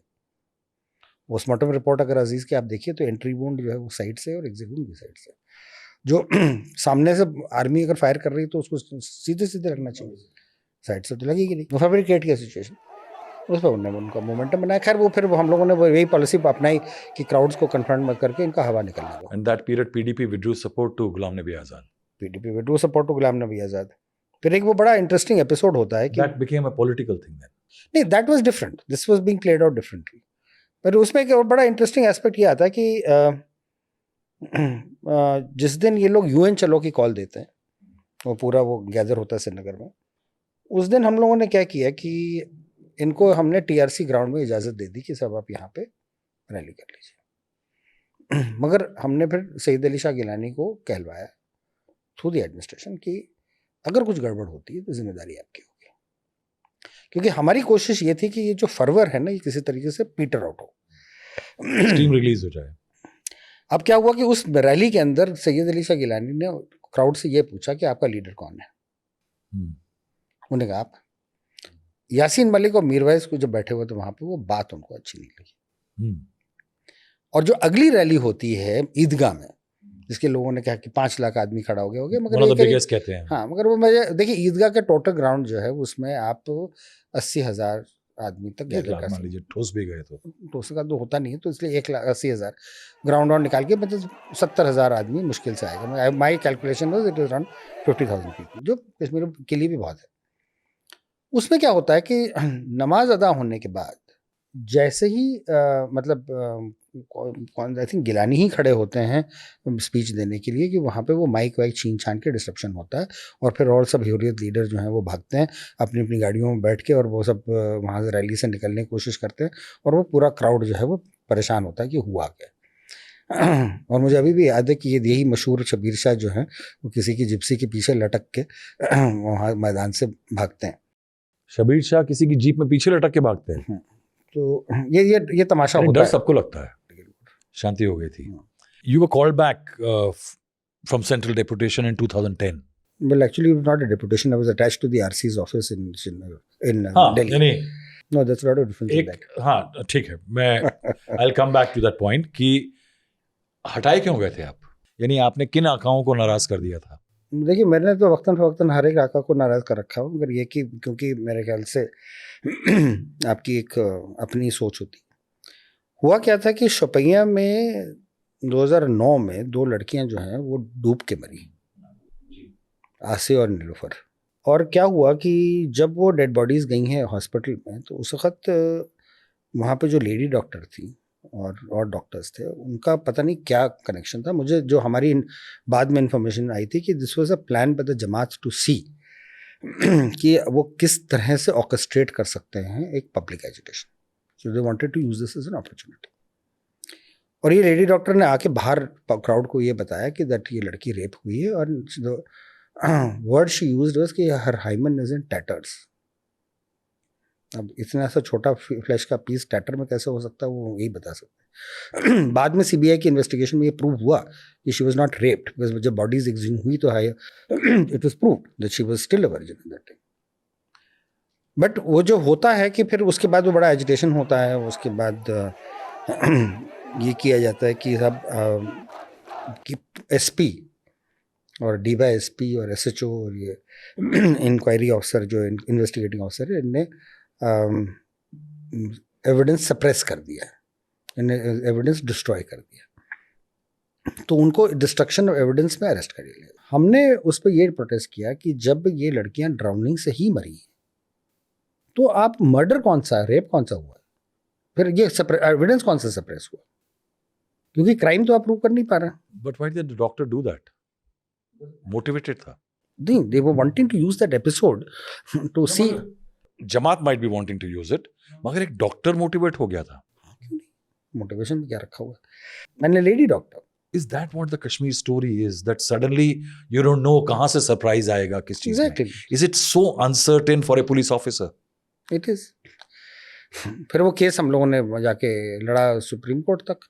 In fact our lawyer was mister Mukul Rohatgi. नहीं तो फिर आप कहाँ फंस गए सरकार के क्रॉस एयर में? क्योंकि मैं ही चैंपियन कर रहा था। तो कौन नाराज हुआ आपसे? बाकी सब कि भाई because Who was the CM then? Omar Abdullah, Okay. तो उमर साहब आपसे नाराज हो गए हाँ ऑब्वियसली कि आप पुलिस वाले को डिफेंड कर रहे हैं। वहाँ पे ये मतलब उनको जाके फीड किया गया कि ये सब चीज़ें जो हैं ये साहब साहब कर रहे हैं, उसमें आपकी गवर्नमेंट डिस्टेबलाइज हो जाएगी और ये पीडीपी से मिले हुए हैं और ये वो सब कहानियाँ सुनाएंगे। तो मुझे उठा के उन्होंने पटक दिया आरसी ऑफिस में। फिर जब 2010 का एजिटेशन उनसे काबू ना हो पाया, ये 2010 का क्या एजिटेशन था? 2010 का agitation actually started was triggered by what was called the Machhal encounter. Machhal encounter में 3 लड़के मारे जाते हैं जो बाद में आइडेंटिफाई होते हैं एज लोकल्स, जिनका टेररिज्म से कोई लेना देना नहीं। तो उसके एजिटेशन के ऊपर जिस पे लोग निकल के आते हैं, जब वो उसमें निकल के आते हैं तो उसके ऊपर गोली चलती है तो वो कुछ लड़के और मरते हैं और वो फिर एक साइकिल बनता है। तो every funeral procession became the cause of another protest. एक आप डेड बॉडी लेके जा रहे हैं, डोमिनोज इंपैक्ट हुआ। एग्जैक्टली, आप डेड बॉडी लेके जा रहे हैं, उसके ऊपर गोली चलती है, एक और उसकी डेड बॉडी के ऊपर जाते हैं तो फिर कॉल चलती है, तो वो एक साइक्लिक इफेक्ट हो गया। तो उनको किसी ने कहा जाके कि साहब वो 2008 का एजिटेशन जो साहिब साहब ने कंट्रोल किया था तो आप उनको वापस लाइए। After much resistance I was then brought back. फिर आपने क्या किया? बिकॉज लॉट ऑफ लोकल्स से that it was your smart policing which quelled the riots और द साइकिल में the fundamental thing we said was कि दैट फ्यूनरल प्रोसेशन पे please गोली मत चलाओ। मतलब that was an exercise in I think leadership की। मैं तो लिटरली जाके जिस कहीं इलाके में गोली चलती थी तो बैरक में जाके सिपाहियों से बैठ के बात करता था और वो मैंने देखा कि साहब मेरी फोर्स जो है वो कितनी, मतलब देखिए वर्दी पहनने में और ना पहनने में और रॉयल्टीज़ की क्या बात होती है। मेरी फोर्स कश्मीरी मुसलमानों की, क्राउड भी कश्मीरी मुसलमानों का, गोली भी चला रहे हैं कश्मीरी मुसलमान, किस पे चला रहे हैं कश्मीरी मुसलमान। तो मैं क्या वहाँ पे बैरक में मैं बैठा उनके पास और मैंने कहा कि साहब आप मुझे ये बताइए कि ये गोली क्यों चलाई आपने। तो लिटरली वो हवलदार, मुझे अभी भी याद है, मैसूमा पुलिस स्टेशन में था हवलदार, मुझे लगता है, कहता सर ये इलाज ही है ये। तो मैंने कहा तुम रहने वाले कहाँ के? कहता जनाब मैं क्रीरी का रहने वाला। तो मैंने कहा क्रीरी में भी ऐसी जुलूस निकला होगा? क्या हाँ जनाब निकला होगा। मैंने कहा उसमें तुम्हारे रिश्तेदार भी होंगे? हाँ जनाब होंगे। मैंने कहा अगर मैसूमा का हवलदार जाके यही अल्फाज इस्तेमाल करके गोली चलाए तो नुकसान क्या होगा? वो चुप हो गए। मैंने कहा ये बच्चे आपके अपने हैं। मैंने कहा इतनी इफरात से गोली मत चलाइए, with not with such frequency. मतलब कि जरूरत क्या है? पत्थर 3-4 खा लोगे ना, वो क्या हो गया? तुम्हारी बच्चे मार रहे हैं ना, why you doing this? Then we got them. जो actually what really defeated the whole thing was the calendar. Geelani साहब एक कैलेंडर इशू करते थे कि सोमवार की सुबह बाजार खुलेंगे, दोपहर को बंद हो जाएंगे, मंगल की दोपहर को बाजार खुलेंगे, सुबह वो बंद रहेंगे। आज जो है वो जुलूस टैक्सी ड्राइवर को निकलेगा, कल वो जुलूस ऑटो वालों का निकलेगा, परसों कश्ती वाले निकालेंगे, सब उनका ही ड्रामा चलता था। तो मेरे दिमाग में आया बात, तो मैंने अपने अफसरों से पूछा, मैंने कहा ये तो अच्छा तमाशा है, जिस दिन ये कहते हैं कि हड़ताल लगेगी उस दिन हम कर्फ्यू इम्पोज कर देते हैं। तो हमने कहा हम तो इस एजेंडे को चला ही रहे हैं। उन्होंने कहा करना क्या? मैंने कहा उसको उल्टा कर दो। हमने कहा जिस दिन ये कहते हैं हड़ताल होगी हम पूरा डिप्लॉयमेंट विड्रॉ करेंगे, जिस दिन इन्होंने कहा बाजार खोलेगा हम कर्फ्यू लगा देंगे। अब लोग कहने लगे कि सब ये क्या है, ये तो आपने, and you will not believe it, I too have a Facebook page. तो उस पर मैं एक कमेंट डाल के शाम को देखता था कि इसका रिएक्शन क्या है। तो ऑन एन एवरेज मेरे ख्याल से 700-800 कमेंट और कुछ गालियाँ आती थी। तो प्रोपोर्शन में क्या होता था कि 50 से तो कमेंट आते थे। Then the second thing we started was opening the schools. पहले तो वो ये हुआ तो क्या, मैंने कहा कि भाई स्कूल खुलवाइए। I spoke to the chief minister, he called the education minister and the director education. इन तीनों अफसरों को कहा गया कि साहब स्कूल खोलिए। तो मैंने कहा कि देखिए टीचर को तकरीबन अपने स्टूडेंट्स के बारे में पता होता कौन कहाँ रहता है, क्योंकि वो सब नज़दीक के ही होते हैं। मैंने कहा प्राइवेट स्कूल्स की कोई दिक्कत नहीं, वो तो वैसे भी कांटेक्ट कर लेंगे, आप सरकारी स्कूल पर कॉन्सेंट्रेट करें। इसका आइडिया मुझे एक्चुअली आया था from all people, Gilani son in law Altaf, उनको अल्ताफ फंटूश कहते थे, वो भी गुजर गए। जब मैं गया वैली में तो मैंने उसको बुलाया। मैं बेसिकली आइडिया लेना चाह रहा था कि हुर्रियत वाले जो हैं इसको अब क्या, मतलब उनका क्या प्लान चल रहा है। मैंने पूछा, मैंने कहा ये भाई क्या कर रहे हो, कितना इसको चलाना है, कितना वो आप करना चाहते हैं? तो उसने कहा कि सब कहा कि आप देखिए, वो कहते जैसे यूजुअल टॉक होती है, मतलब trying to blame the state for all the actions. तो मैंने कहा ये बस ऐसी बातों मैंने कहा यार अल्ताफ साहब, क्या हाल है बच्चों का, क्या हाल है घर में, क्या हो रहा है? He had daughters, very young daughter. उसने कहा कि सर क्या बताएं आपको, इनने मेरी आफत काट रखी, घर में बंद रहती हैं और हमारी मुसीबत कर रखी। तो मैंने कहा अपने ससुर से कहिए, कम से कम बच्चों को तो को तो पढ़ने दें, उनका तो फ्यूचर मत खराब करें। तो ही केप्ट क्वाइट, ही से अच्छा ठीक है मैं बात करता हूँ। तो आई अंडरस्टूड इमीडिएटली कि स्कूल ओपनिंग के ऊपर ये हुर्रियत वाली अब रेजिस्ट नहीं करेंगे। तो स्कूल मैंने खुलवाया। अब स्कूल खोलने के लिए ऑटो भी चलेगा, टाटा सुमो भी उस ज़माने में चलती थी, बच्चे भी आएंगे। उस ज़माने में मुझे याद है कि श्रीनगर के अंदर 2.5 लाख बच्चा स्कूल जाता था। तो 2.5 लाख बच्चों की मूवमेंट शुरू हुई, उनकी किताबों की दुकान खुली, उनके रिलेटेड एक्टिविटीज़ हुई, तो वो एक नॉर्मलसी की फीलिंग वैसी आने लगी। फिर हमने क्या किया कि टारगेट किया रेडी वालों को। मैंने कहा ये जूते की दुकान है, इसके सामने तुम जूते की रेडी वाली खोलो। अगर ये कपड़े की दुकान है तो इस कप के सामने कपड़े का ready. Long term impact on it.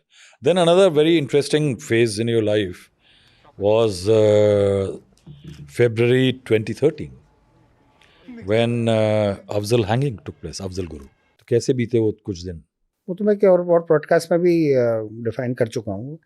But basically what had happened was that as one of the lessons of our 2010 agitation we had made a very elaborate बंदोबस्त प्लान। तो हमने उसको एनालाइज किया था। तो हमने ये देखा था कि सब क्राउड्स कलेक्ट कहाँ से होंगी, कहाँ पे कलेक्ट होंगी, कहाँ पे प्रोवोकेशन होगा, कहाँ पे कन्फ्रंटेशन होगा, ये सब हमने वैली वाइड माउंट किया। फिर हमने एक असेसमेंट किया कि हमारे पास फोर्सेस क्या है। तो हमने फिर वहाँ पे एक डिवाइस किया प्लान कि हम उसकी क्राउड की एक्यूमुलेशन को अलाउ नहीं करेंगे। तो मतलब जो पोटेंशियली ट्रबलसम एरियाज हैं जहाँ से क्राउड जनरेट होती है उसको ही ब्लॉक किया जाएगा। It went off peacefully. But newspaper headlines at that time had said that you had spent 3 nights continuously on the roads. Policing करनी है तो वो तो आपको मेहनत करनी पड़ेगी ना। आपके सिपाही को तो नहीं कह सकते कि तुम जागते रहो और मैं बाहर सोने जाऊंगा। आपको भी खड़े होकर उनके साथ तो लड़ना ही पड़ता ना। आप लोगों को पता था टाइमिंग वाला? हाँ, that we knew. We knew. Burhan Wani killing. That was वो पोस्टर बॉय था। See, what Burhan Wani was able to do very effectively was that Burhan Wani was a very presentable person. बोलता अच्छा था। अच्छा, देखने में भी अच्छा देखने में भी अच्छा था। सोशल मीडिया savvy था। वो savviness वही तक थी। अच्छा। एंड वो उसने बहुत एक्सप्लॉइट किया। बल्कि he was very inspired by this entire ISIS thing in that time. अगर आप याद करें तो उस ज़माने में आइसिस फाइटर्स जो हैं वो इस तरह की वीडियोस बना के और अपने घर वालों को भेजते थे, मीडिया में भेजते थे, when they went to go and carry out a फिदाइन attack. Normally it was that they would go and blow themselves up. तो उससे इसको इंस्पिरेशन ड्रॉ करके ना उसी टाइप की उसने इमेजरी वहाँ पे कास्ट की, which caught the imagination of people over there.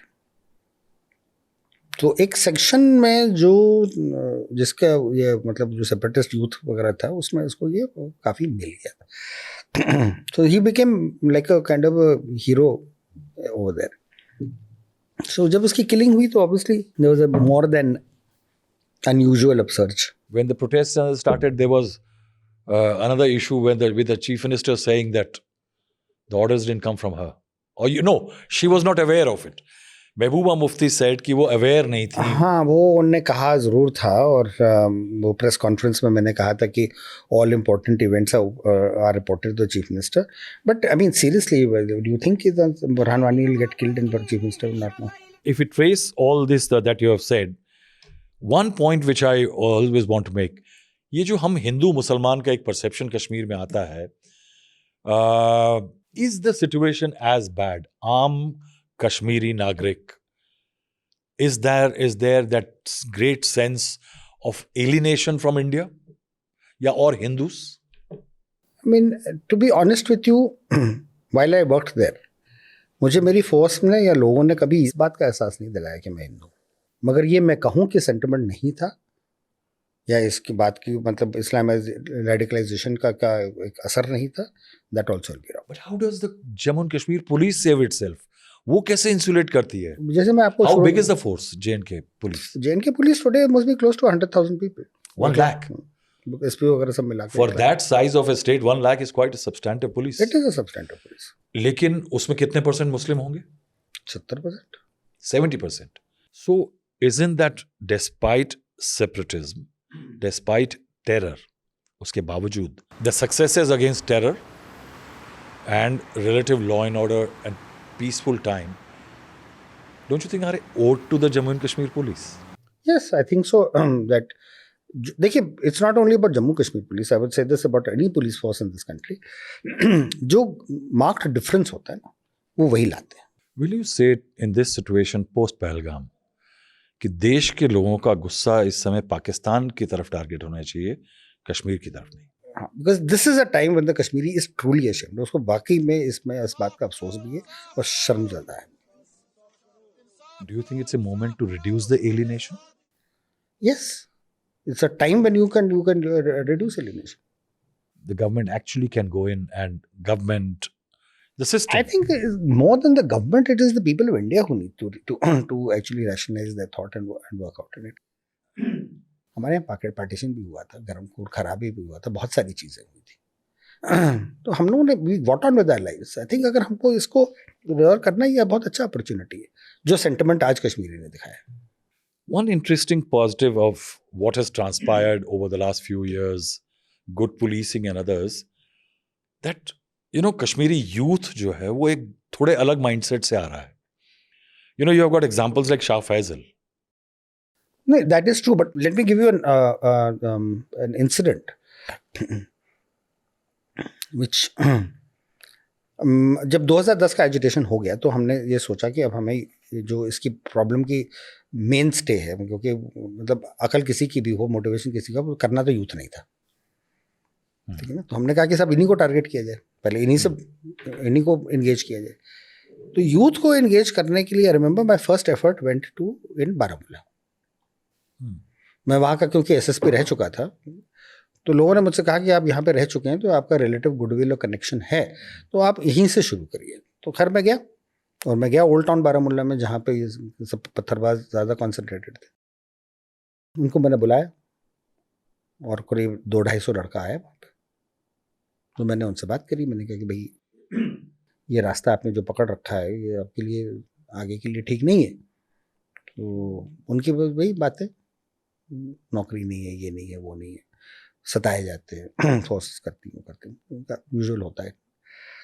जब ये बात चल रही थी तो एक लड़का वहाँ से उठा बीच में से, वो मेरे पास आ गया साइड में, और मुझे कहता है कि out of a large group. हाँ, और मुझे कहता है कि अंग्रेजी में कि I am not one of them. तो मैं भी थोड़ा सा सरप्राइज हुआ कि ये सब पत्थरबाजों की झुंड में एक ऐसा लड़का है जो ये कह रहा है कि मैं उनमें से नहीं. When it was very fashionable to be specially in front of everybody. तो मैंने कहा कि क्या है. ये सब हमको एक पर्टिकुलर डिज़ाइन का कोर्स करना है, वो बारामूला कॉलेज में मिलना है नहीं, आप मुझे इसी कोर्स में ये एडमिशन दिलवाएं. तो मैंने ये सोचा कि हम तो उस यूथ को एंगेज करने के चक्कर में हैं जो हमारे लिए वैसी मुसीबत खड़ा करता है. जो यूथ जो है खामोशी से बैठा हुआ हमारे लिए मुसीबत नहीं खड़ी कर रहा है, उसके लिए हम क्या कर रहे हैं. Oh, so यानी troublemakers were the one who were addressed. Then what we did in a major way was we reached out to universities and colleges and sent our presentable boys कि उनसे बात करें कि आप सरकारी नौकरी क्यों नहीं अप्लाई करते, क्यों नहीं आते. और स्टेट पब्लिक सर्विस कमीशन का उसके बाद जो है सब्सक्रिप्शन डबल हुआ. तो ऐसे ही एक सेशन में मुझे कश्मीर यूनिवर्सिटी बुलाया गया. तो वहाँ पे मैं जब गया तो सब लड़के बैठे हुए थे.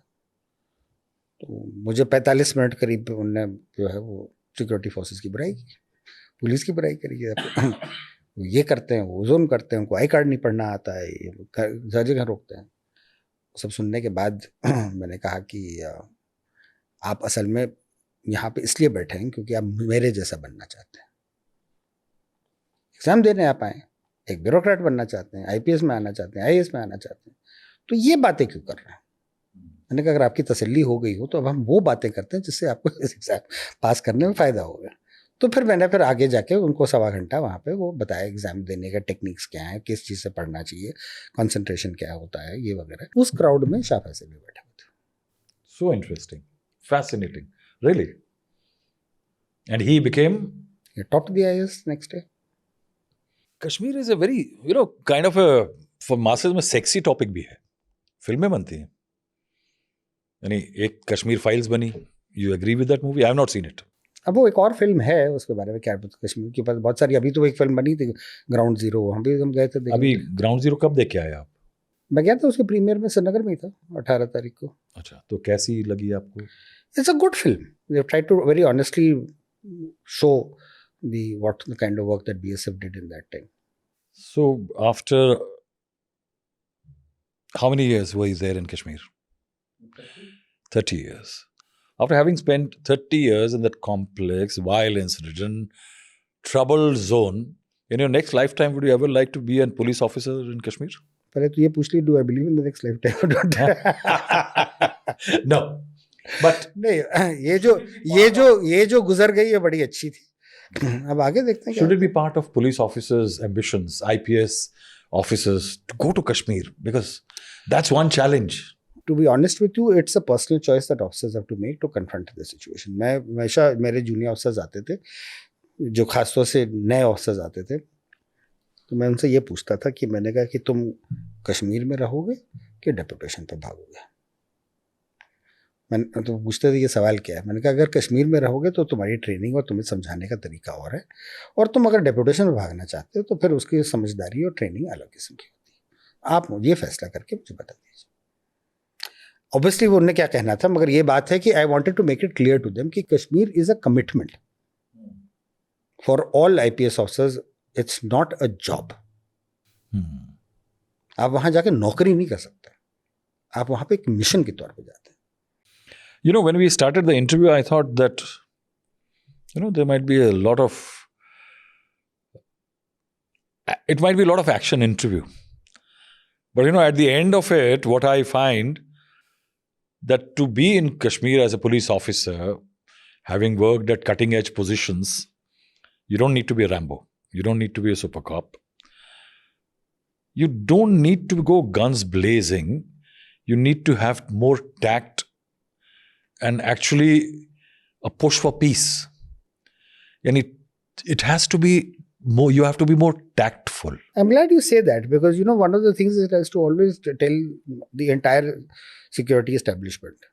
मैंने कहा कि आप मुझे ये बताइए कि ड्यूरेशन ऑफ पीस कितने होंगे. क्या आप हफ्ता भर पीस इंश्योर कर सकते हैं? क्या आप महीने भर पीस इंश्योर कर सकते हैं? मैंने कहा मिलिटेंट तो आए ही मरने के लिए, वो तो मर ही जाएगा. वो सिस्टम आप ऐसे क्रिएट करिए. मगर that is not my objective, क्योंकि हमारा एक बहुत बड़ी फिलॉसफी ये थी कि हमने कहा था कि हमारी ओनरशिप क्या है लोगों की.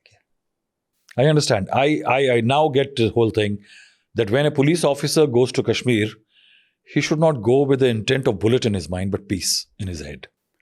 Yes, and मतलब I think whose famous quote was that peace flows from the barrel of a gun. तो ये आप नहीं भूलेंगे. Violence is an instrument. It's not the objective. Peace is an objective. Objective is peace. I think it might just well go down as a lesson, as a calming lesson across the country, where post Pahalgam, the moods are extremely flared. And, there is a sense of that saber rattling happening, कि कुछ solid होना चाहिए. I think solid is only peace. देखिए, solid जो भी कुछ होना चाहिए, it should be against the originator of the problem. The punitive action has to be taken against Pakistan. Because even Kashmiris are the victims of it. Yes, they may be, not so innocent victims, but they are. They are. So I think the punitive action has to go to Pakistan. Thank you very much, sir. Thank you very much.